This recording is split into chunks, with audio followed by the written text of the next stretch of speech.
Mga kapuso, walang takas sa batas kahit nagtago ang lalaking ng molestya umano ng kanyang stepdaughter. Uli rin ang itinuturong ng halay sa kanyang amo. Tunghayan sa aking eksklusibong pagtutok. Mabilisan ang mga tagpong sumunod nang maispatanan ng mga pulis ang suspect. Ilang metro ang layo sa bangketa, inabutan ng mga pulis ang suspect. Pinadapa ito sa Kapinosasan. Ang operasyong ito isinagawa sa Parañaque ng Eastern Police District Mobile Force Battalion. Para dakpin ang lalaking ito na isang katiwala sa bahay, makaraan umanong pagsamantalahan ang amo niyang babae na may diferensya sa pag-iisip. Buti raw nakapagsumbong agad ang biktima.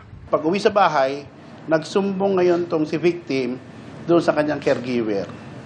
So yung caregiver, nagsumbong naman doon sa kapatid nung victim. Kaya naaresto agad itong si suspect. No comment ang suspect. Naaresto ka namin sa bisa ng warrant of arrest. Sa Pasig naman, naaresto rin ng pulisyang lalaking ito na wanted naman makaraang gasain umano ang kanyang stepdaughter. Nangyari yan way back February 2002. So yung biktima natin noon is 13 years old pa lang siya noon. So ang suspect natin doon is yung kinakasama nung nanay. Mula sa Metro Manila, nagtago sa Cebu ang akusado at ito ang ginawang paraan ng pulisya para mapalutang ang suspect.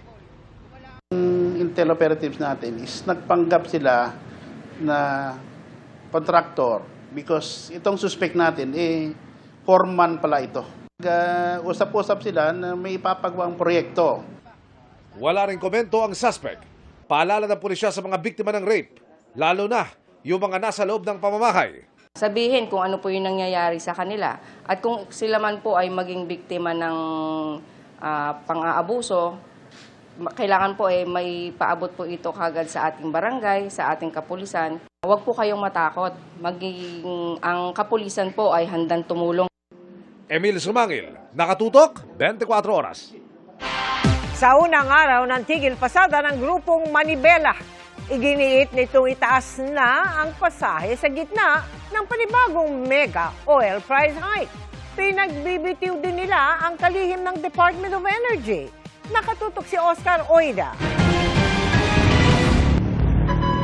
Nahirapang sumakay ang ilang commuter sa Quezon City kaninang umaga dahil sa unang araw ng transport strike na ikinasa ng grupong Manibela. Munti na lang po yung pumapasadang jeep and mahirapan po yung iba sa pagpasok po sa school, sa mga trabaho nila. Kailangan pa po namin gumising ng maaga para makasakay po. Mostly po sa mga jeep po natin ngayon ay mga punuan. Presyo ng langis! Maagang ipinagsigawan ng mga tsuber ang pagkadismaya sa mataas na presyo ng petrolyo at para igiit na pagbigyan ang petisyong tanggalin ang suspensyon sa pisong taas pasahe na Marso pa inaprubahan. Hiling pa nila, dagdagan pa ito ng piso dahil bitin ang kanilang kita sa laki ng nababawas ng gastos sa diesel. Ultimo panghapag na pagkain sa bawat pamilya nitong mga tsuper ay halos kinukulang at kulang na kulang po, lalo na po sa pagtustos dito sa pag-aaral nung aming mga anak. Hiniling din nila ang pagbibitiw ni Energy Secretary Sharon Garin. Garin, resign! Garin, resign! Yung po bang inilagay ninyo sa ahensya ng Department of Energy, wala po ba talagang kakayahan upang makontrol yung pagsirit ng presyo ng mga produktong petrolyo? Hinihingi pa namin ang tugon niya at ng palasyo. Habang ang chairperson ng Land Transportation Franchising and Regulatory Board o LTFRB nagtungo sa rally para ipaabot ang mga hakbang ng gobyerno tulad ng posibleng dagdag sa fuel discount. Kung yung ating fuel discount ang adjust natin, no? At pag kinompute natin naman, kung adjust natin ng depende sa pondo, kung 15 pesos per liter, baka naman ang suma total, mas malaki ang tulong sa ating mga driver. At sana dumami pa yung mga gasolinahan. Doon sana sa mababang gasolinahan ang presyo para mas mababa na madagdagan yung discount at madagdagan yung mga gasolinahan, gasoline station na magbibigay po ng subsidy. Inatasan din na ang LTFRB ni Transportation Secretary Giovanni Lopez na simulan ang mga konsultasyon kaugnay ng mga petisyon sa dagdag pasahe.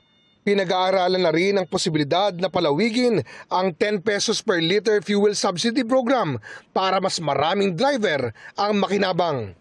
Oscar Oida, Nakatutok, 24 Oras.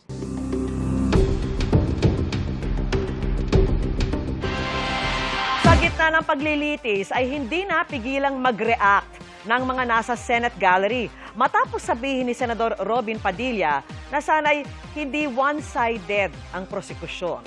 Inusisa naman ng ibang senador ang mga posibleng may alam kung may kinontrata nga si Vice President Sara Duterte para pumatay kay Pangulong Bongbong Marcos. At live mula sa Senado, nakatutok si Joseph Moro. Joseph! Vicky, tanong nga nitong si Senate President Sherwin Gatchalian kay NBI Director Melvin Matibag, sino ba yung mga sinasabi nyo na mga persons of interest sa posibleng may alam o sila mismo yung assassin na kinontrata nitong si Vice President Sara Duterte? Sagot ni Matibag, 20 po yan at sila po, ilan sa kanila ay posibleng mga miyembro ng sariling security group ng Vice Presidente, ang Vice President Security Group. Tutuloy ko lang po yung mga katanungan ng mga kasama. Interesado ang mga senador sa sinabi ni NBI Director Attorney Melvin Matibag na may mga napupuruhan na sila ng mga posibleng may alam sa umano'y pagkontrata ng bise sa assassin. Sabi ni Matibag, mula sa network ng mga maaaring kontratahin ng bise, nasa 20 katao na ang kanilang tinitingnan. Kasama ba sila sa persons of interest, itong Vice President Security Group? Ba't sila nagiging persons of interest na merong potentially manggaling sa kanila itong pagkukontrata? Yun po yung precisely the reason na ayaw po natin na yung term na tinatawag na masunog yung atin pong lead na kinukuha. Yung nakausap nyo is hindi pa actual na nakontrata? Hindi po natin masiguro doon po sa natitirang numero. Meron pong personalidad na kasama ron. Dagdag na tanong ni Presiding Officer Chis Escudero kay Matibag, may bayad bang kapalit ang pagkontrata kung meron man? Tutumbukin ko na po yung mga punto ko. Sa inyong investigasyon, may bayad po ba yung kinausap ni VP Sara? Kung 100% certain po kayo na may kinausap siya para patayin di umano ang Pangulo, may bayad po ba yun o libre? That is the part of the investigation po that we have to establish po. Sa interjection ni Senador Robin Padilla, ipinunto nito sa prosekusyon na huwag daw magsama ng mga testigong may kinakaharap ng kaso gaya ng 2 naunang testigo ng NBI na sina Special Agent John Mark Calilong at NBI Regional Director Attorney Jeremy Lotok, bagay na pinabulaanan ng prosekusyon. Pero habang sinasagot ni Padilla, si Lead Prosecutor Jervy Luistro nagkaroon ng reaksyon ng ilan sa mga nasa gallery na hindi nagustuhan ng senador. Isipin nating mabuti bago po tayo magbigay ng mga witness na may perjury na kaso. I would like to take exception to the question and manifestation of the Honorable Senator Judge Robin Padilla. First of all, we were able to verify already that there are no cases pending against the prosecution witnesses. Sana hindi one-sided ang ating persecution. Kasi alam nyo, pag kayo ang pagpabor sa inyo, alam nyo, bawal po ang ginagawa. Bawal po ang ginagawa nitong nasa harap natin, nagkukomento. Hindi po sila allowed mag-ingay. Korte po ito. Thank you. You may proceed, Senator Judge. Who was speaking? Ako po. You may proceed, Senator Judge. I was interrupted. Pinakalma na lamang ni Escudero ang 2 panig. Ang seryosong pagtalakay ng umano'y assassination threat ng Vice Presidente na nililitis ng Senate Impeachment Court, nakahinga na lamang ng konti na mabaling ang pansin ng mga senador, hindi sa mga prosekutor o depensa, kundi sa bel. Sa nasa 5 oras na halos dire-diretsong pagdinig ng Senate impeachment trial, sinusubukan ng korte na hindi ito maantala. Ang solusyon, bel. Ito ay para sumunod sa itinakdang 2 minuto ang mga nagtatanong o nagsasalitang senator judge. Pero reklamo ni Senator Raffy Tulfo, hindi naman lahat raw yata nakakatikim ng bel pagkatapos ng 2 minuto. Nakakalata na kami. So dapat pag sinabing 2 minutes, 2 minutes. Pag sa amin sa majority, pag 2 minutes, pinipindot nito. 2-3 beses. Totoo yan.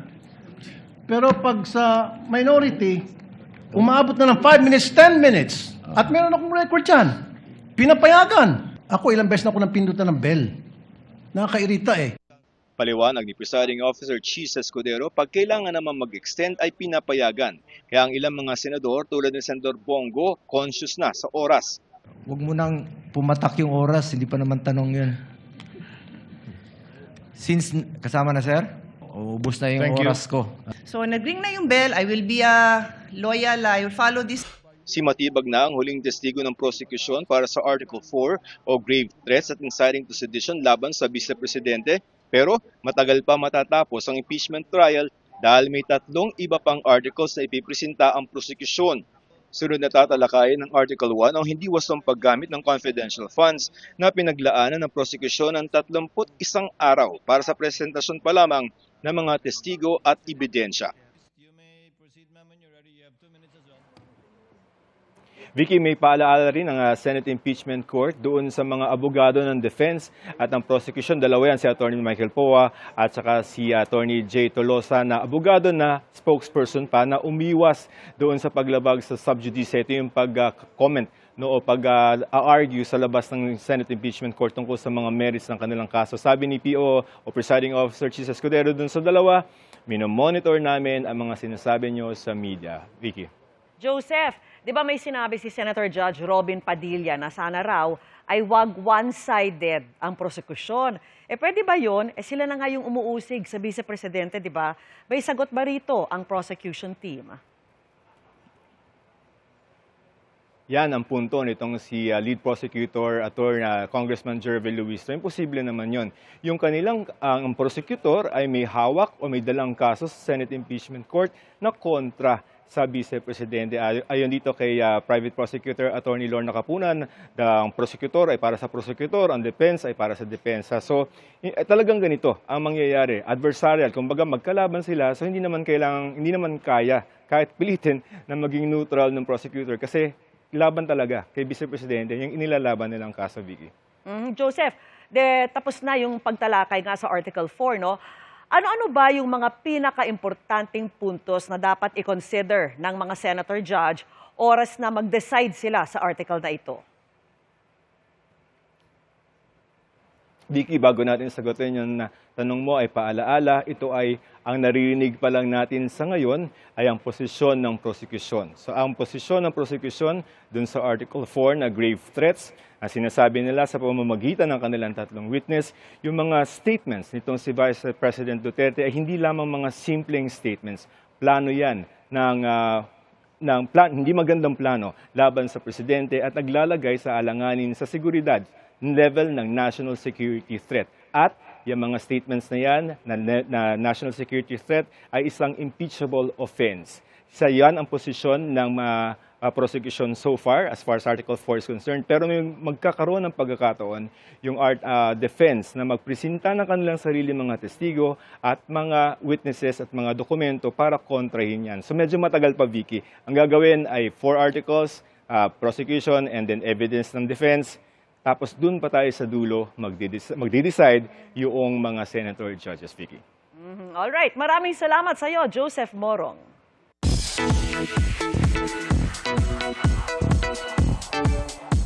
Happy midweek, chikahan mga kapuso! Mapupuno ng kilig ang Agosto sa concert ni Dustin Yu at Bianca De Vera.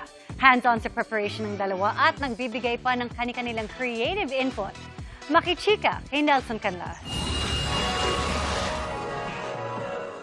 Wala pang 1 year matapos ang successful first major concert ni Dustin Yu. Ikaw ang katiyakan ko. Nagbabalik siya sa concert scene pero this time, times 2 ang kilig. Because he will share the stage with the other half of the Dustbia love team na si Bianca De Vera. Ito na yung pinakamalaking gift namin sa kanila since nung paglabas namin ng PBB. Expect nila na this time around magkasama na kami at saka mas lalo sila magiging masaya. To make it truly special, hands-on daw ang Dustbia sa maraming creative inputs ng concert. Oh, yes. Parang naka-ilang meetings kami. Tapos, even after that, parang Dustin and I would call at night. Sabi namin, magandang idea kaya to? Or ganito kaya gawin natin? Alam mo yung laging naglalaro yung utak namin. Talagang hands-on talaga kayo. Opo, super. Actually, na-appreciate ko and namin na binibigyan nila kami ng freedom because parang Dustin and I believe that we're both very creative in our own way. Bukod sa mga guest, hindi raw dapat ma-miss ang isang grand reveal sa dulo ng Dust Be a Love Actually sa August 8. Pag i-announce namin yung surprise namin, hindi ipapa-off namin yung phones nila para walang mag-post. So, kailangan nila pumunta ng concert Kailangan mismo. nila pumunta ng May big reveal yan. Meron. Nelson Canlas, updated sa Showbiz Happenings. Inilabas ng Pulse Asia ang resulta ng kanilang survey kaugnay sa presidential, vice presidential at senatorial preferences para sa eleksyon 2028. Nakatutok si Maki Pulido. Sa survey ng Pulse Asia na isinagawa mula June 28 hanggang July 3 at July 6, 2026, tinanong ang 2,400 representative adults edad 18 pataas, sinong iboboto nila sa pagkapangulo kung isinagawa ang eleksyon noong panahong ginawa ang survey. Sa listahan ng 6 na posibleng kandidato, 49% ang nagsabing iboboto nila si Vice President Sara Duterte sa pagkapresidente. 26% naman ang nagsabing iboboto nila si dating Vice President at ngayon Naga City Mayor Leni Robredo. 14% kay Senador Raffy Tulfo. Tig 1% kina DPWH Secretary Vince Dizon at Baguio City Mayor Benji Magalong at 0.1% naman kay Metropolitan Manila Development Authority o MMDA General Manager Nicolas Torre III. May nabanggit ding mga pangalan na wala sa listahang ibinigay ng Pulse Asia. 4% ang undecided, 4% ang nagsabing walang susuportahan sa mga nabanggit na kandidato at 1% ang tumangging magbigay ng opinyon. Sa tatlong set ng three-way presidential election, nanguna rin si Duterte. Siya rin ang nanguna sa one-on-one presidential race laban kay Naga City Mayor Robredo, pati kay Senadora Risa Ontiveros. Sa 7 namang nasa listahan para sa pagka-vice-presidente, nanguna si Senador Bongo na nakakuha ng 27%.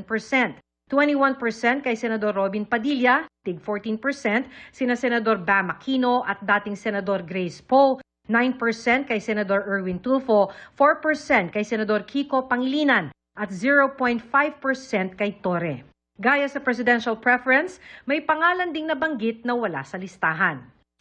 Sa 53 posibleng senatorial candidate naman sa eleksyon, sabi ng Pulse Asia, 17 ang may statistical chance na manalo. Ito ay sina Senador Robin Padilla, Pasig City Mayor Vico Soto, incumbent Senators Raffy Tulfo, Alan Peter Cayetano at Loren Legarda, dating Senador Manny Pacquiao, Makati City Mayor Nancy Binay, Department of Education Secretary Sonny Angara, Senador Mark Villar, broadcaster na si Ben Tulfo, Senador Jinggoy Estrada, television host na si Willie Revillame, Senador Cheese Escudero, dating Anak Kalusugan Party List Representative Mike Defensor, dating Senador Mar Rojas, Cabinet Secretary at dating Department of Interior and Local Government o DILG Secretary Benher Abalos, at Tourism Infrastructure and Enterprise Zone Authority Chief Operating Officer Mark Lapid. Kabilang din sa senatorial preferences ang ilang artista, abogado, mamamahayag at politiko.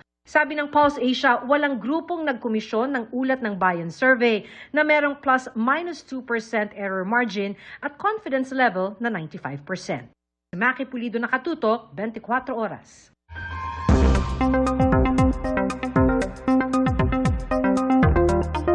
Mga kapuso, nasa loob na ng Philippine Area of Responsibility ang low pressure area na posibleng maging bagyo. Alas 7 ng umaga kanina nang pumasok yan sa PAR. Huling nakita ang LPA sa layong 940 kilometers, silangan ng southeastern Luzon. Mataas pa rin ang tsansa nitong maging bagyo sa mga susunod na oras at tatawaging Quiapo. Ang Quiapo ay isang bagong local name ng bagyo na gagamitin ng Pag-asa sa unang pagkakataon. Ang ibig sabihin niyan, water lettuce o water cabbage. At alam niyo ba na sinasabing dito rin hango ang pangalan ng lugar na Quiapo sa Maynila? Marami raw kasing tumutubo rito noon na Quiapo o water cabbage noong panahon ng Kastila. Sa latest forecast ng Pag-asa, Posibleng tumbukin ng bagyo ang Northern Luzon sa Biyernes hanggang Sabado. Pwede ring makagip ng epekto nito ang ilang bahagi ng Central Luzon, ilang bahagi ng Quezon Province at Bicol Region. Ramdam na ang epekto ng trough o yung extension ng LPA sa Kabikulan at Silangan ng Visayas. Habagat at localized thunderstorms naman sa iba pang panig ng bansa. Base sa datos ng Metro Weather, umaga pa lamang bukas mataas na ang tsansa ng ulan sa Palawan, Zamboanga Peninsula at Soc-Sargen. Malaking bahagi ng bansa na ang pwedeng makaranas ng pagulan sa hapon at posibleng maulit sa gabi. Kasama na rin diyan ang iba pang bahagi ng Mindanao, halos buong Visayas at kalat-kalat sa Luzon. Sa Metro Manila, may tsansa rin ng ulan bukas lalo na bandang hapon o gabi.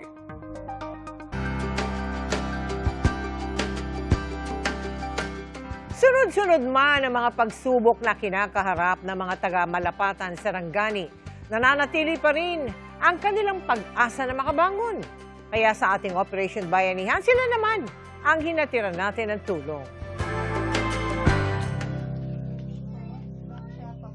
Habang pilit na bumabangon ang mga residente ng Malapatan, Sarangani mula sa magnitude 7.8 na lindol noong nakaraang buwan, sinundan naman ito ng pagbaha at pagguho ng lupa, dulot ng habagat na lalong nagpabigat sa kanilang kalagayan. Ayon sa kanilang Municipal Disaster Risk Reduction and Management Office, umabot na sa 1,110 ang totally damaged houses, habang 9,558 naman ang partially damaged houses sa kanilang lugar dahil sa lindol. 80% sa totally damage hindi na pwede ibalik doon sa mga sityos because yung mga lupa is wasak na. Yung kisame namin, bumagsak siya. May mga parte sa bahay ko na nag-crack.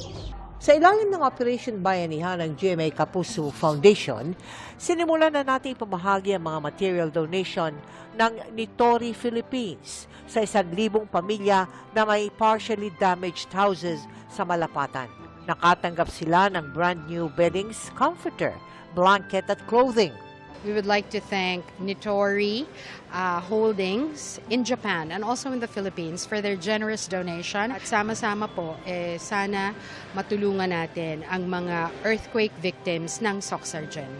Namigay rin tayo ng Kapuso Jollibee Congee na may itlog at tubig sa 500 katao, karamihan, mga bata at mga senior. Tuloy-tuloy pa rin ang isinasagawa nating ikatlong bugso ng pagbibigay ng tulong sa mga nalindol sa Mindanao. At sa mga nais pang mag-donate, maaari po kayo magdeposito sa aming mga bank account o magpadala sa Cebuana Luwilier. Pwede rin via QR code ng GCash at Palawan Pay o mag-donate online sa GBayanihan, Globe Rewards, Metrobank Credit Cards, Lazada at Shopee.